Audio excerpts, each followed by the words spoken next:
Father John Rossner and Marilyn Rossner talk about knowing Swami Vishnu-devananda. Hari Om Tat Sat. Swami Vishnu. He was at our wedding, as he said. So a young Swami Maya was there too.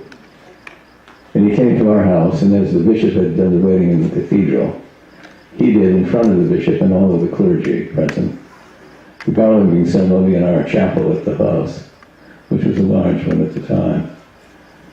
And we remember both those events. But the funniest little thing I'll leave you with was that when we were outside the cathedral, everybody was throwing rice and confetti. Somebody had given us a limousine to drive us to the house as a present for the wedding, the loaned one. And when we got into the limousine, Marilyn was sitting next to the bride dressed in a little pink veil and train, looking like all of 16 years old, and a priest sitting there in a white suit and a clerical collar. And she sees Swami Vishnu outside the window throwing confetti. She said, "Swamiji, get in." She rolled down the window. "Get in." He said, "Get in?" So he got in. Instead of sitting on the other side of Marilyn, he sat between the bride and the groom. So there was a bride and the Swami and the priest going through a limousine in the center of Montreal in 1974, which was not an advanced year for ecumenical relations, which gave people cause to wonder, to the house, which was then by then filled with over 100 people for the reception and the ceremony in the chapel at the house of Swamiji. I'll just give you these joyful little vignettes of how my life would not have been the same. It would have been much duller without meeting Swami Vishnu. And to know Swami Mahadev since is to bring all of that back, those memories. Whatever we've accomplished in joy. True religion should give joy and peace and love. Somebody used to teach that, and used to exemplify it by giving joy and peace and love to everyone he tried to help throughout his life. Thank you very much.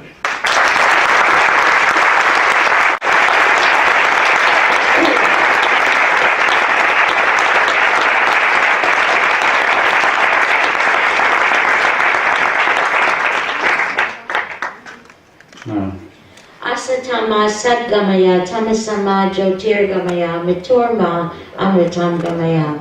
What an honor, what a joy it is to be at this teachers' reunion.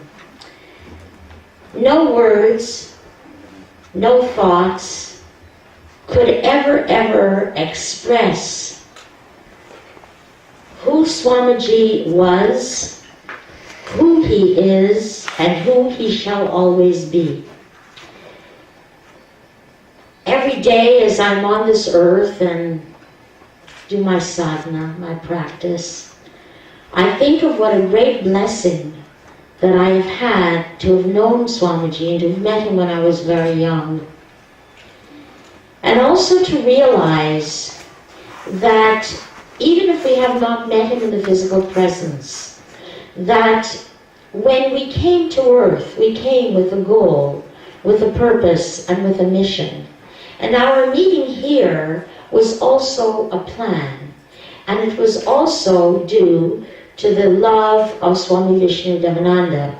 I want to share a little bit about my life, knowing him, and to tell you a little bit about, for me, who he is.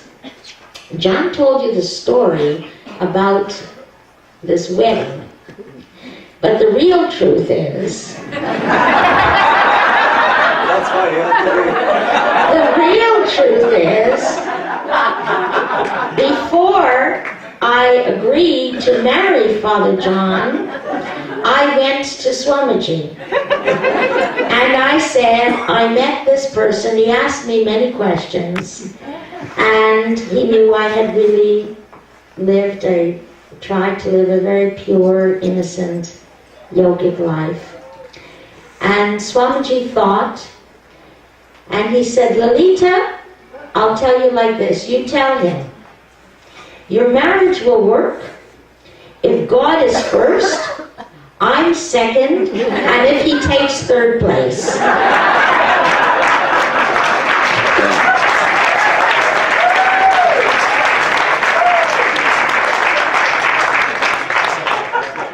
Really, I believe that even the success of this wonderful marriage has been the blessing that we have had from Swamiji and from Master. I'm very much in awe of an experience I had here this morning, just as satsang was beginning.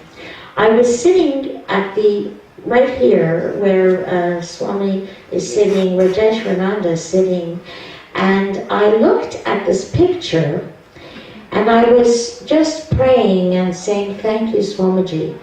And then, all of a sudden, he came out of that picture and manifested in full form.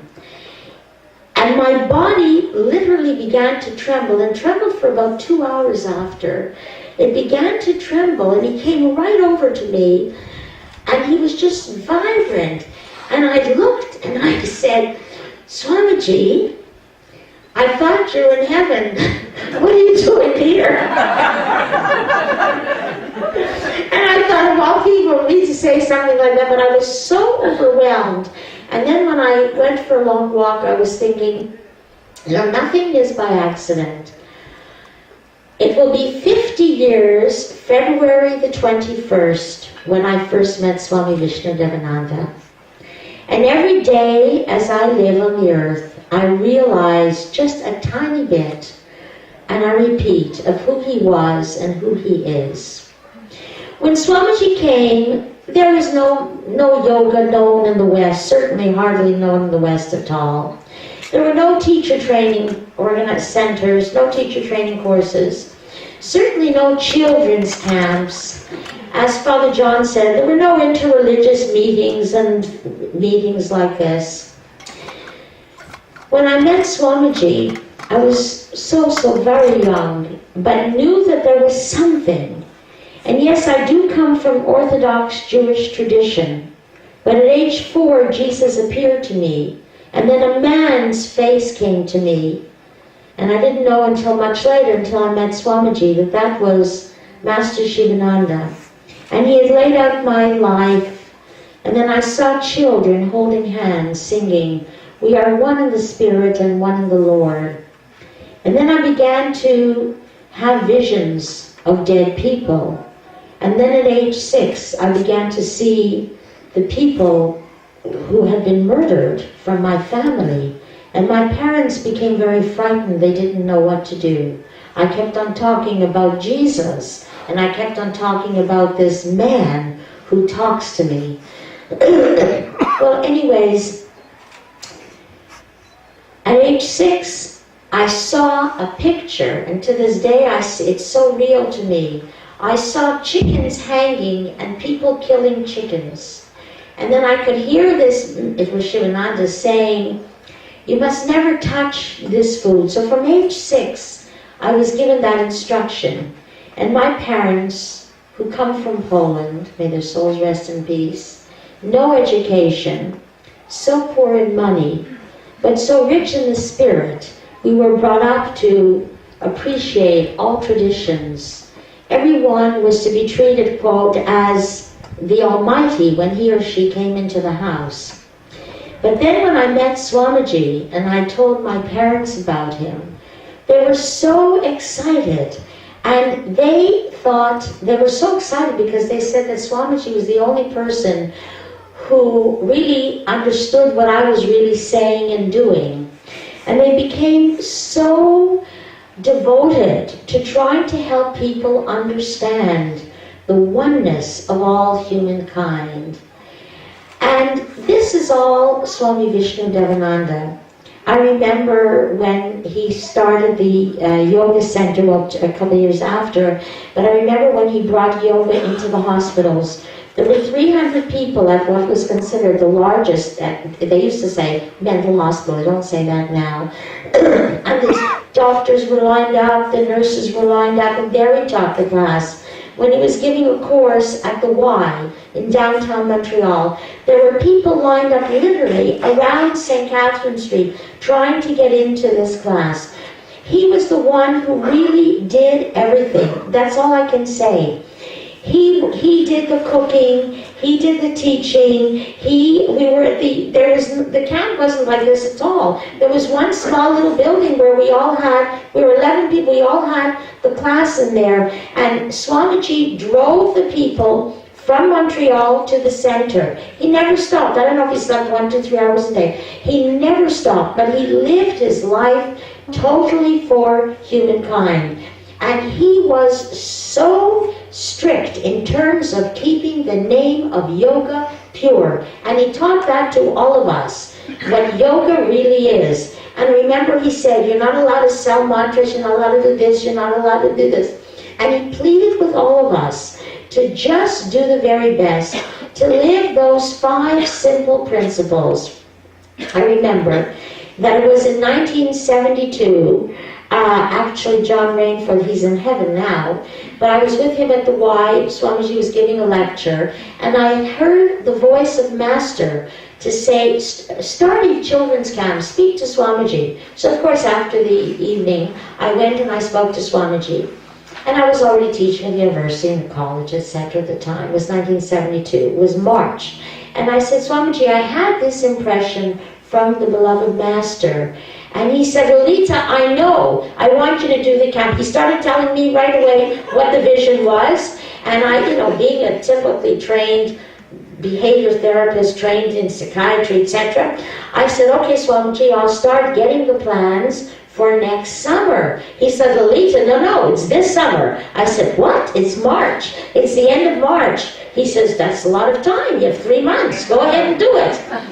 So we started the first program in that little building. It was a tiny little building. There were 17 children. And I must take 2 minutes to tell you. These children they were considered the most, quote, disturbed, I don't like the terms, but those were used, disturbed children in the city. They came here, the doctors all gave permission, and they spent 2 weeks here with the nutritional system that we give, and the teachers were all my students at Vanier College, because through Master's grace, through Swamiji's grace, we were able to introduce the Shivananda Yoga system into the college system, which is a government program for us in Quebec. Anyways, so these children, 17 children came here. I mean, they were literally wild. One child thought he was a frog. One was a rabbit. One was banging his head. One was screaming. And I remember Swamiji told me that we had to do it this year. And I still can see myself in that building, the registration building. There was this room, and there was Master's picture, and there were these, I worked so hard with my students, to make sure we had all the mats, and I had my little students at Vanier College trained. This is a wonderful day, we're going to do yoga, blah, blah, blah. But these children came in, they were wild, and I mean wild. They started running and screaming, all of them except one little boy. And my students were terrified because one was pulling the hair, the other went over to the window to try to bang his head to see if he had chocolate milk or white milk inside. The rabbit started saying, blah, blah, blah, blah, and started jumping like a rabbit. The frog, blah, blah, blah, I'm a frog, I'm a frog. And 1972, that was a long time ago. You can imagine how very young I was. And with every bit of strength I had, I looked at that. That's the picture, actually. I looked at that picture is everywhere in my house, in my office. In my office, 2 sets, not only one. One there, one in front of my desk, one on my desk. And I looked and I said, Master, you told me to do this. And I had tears. I said, please help. All of a sudden, a light came from his forehead, and it went through the whole room. God is my witness